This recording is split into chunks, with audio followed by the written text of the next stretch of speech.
Dieu a permis à son Fils bien-aimé, plein de grâce et de vérité, de quitter un séjour de gloire ineffable pour venir dans un monde souillé par le péché et assombri par la malédiction et la mort.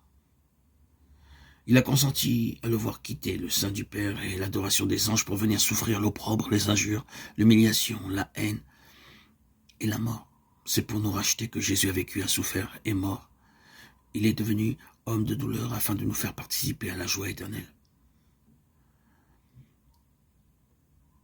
Le châtiment qui nous donne la paix est tombé sur lui. Et c'est par ses meurtrissures que nous sommes guéris. Ésaïe 53, 5. Contemplez-le au désert, en Gethsémanée, sur la croix, le Fils immaculé de Dieu, chargé du fardeau de nos péchés. Celui qui avait été un avec Dieu éprouva dans son âme l'horrible séparation que le péché creuse entre l'homme et Dieu. Séparation qui lui arracha ce cri d'angoisse.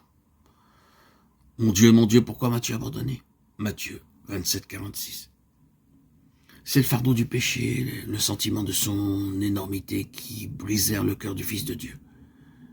Mais ce grand sacrifice n'a pas été consommé afin de faire naître dans le cœur du Père des sentiments d'amour pour l'humanité déchue et pour le disposer à le sauver. Non, non. Dieu a tant aimé le monde qu'il a donné son Fils unique. Jean 3, 16. Ce n'est pas à cause de la propitiation faite par son Fils que le Père nous aime. C'est parce qu'il nous aime qu'il a pourvu à cette propitiation. Jésus-Christ est l'intermédiaire par lequel le Père a pu répandre son amour infini sur un monde perdu. Dieu a réconcilié en Christ le monde avec lui-même. 2 Corinthiens 5, 19. Il a souffert avec son Fils, dans les détresses de Gethsémanée comme dans la mort du calvaire. C'est le cœur de l'amour infini qui a payé le prix de notre rédemption. Jésus dit, le Père m'aime parce que je donne ma vie afin de la reprendre. Jean 10, 17. En d'autres termes, l'amour que mon Père vous porte est si grand qu'il m'affectionne davantage pour avoir consenti au sacrifice de ma vie afin de vous racheter. Je lui suis devenu plus cher par le fait que je me suis constitué votre garant en déposant ma vie et en prenant sur moi vos transgressions, car par mon sacrifice, Dieu, tout en demeurant juste, peut justifier celui qui croit en moi. Seul le Fils de Dieu avait le pouvoir de nous racheter.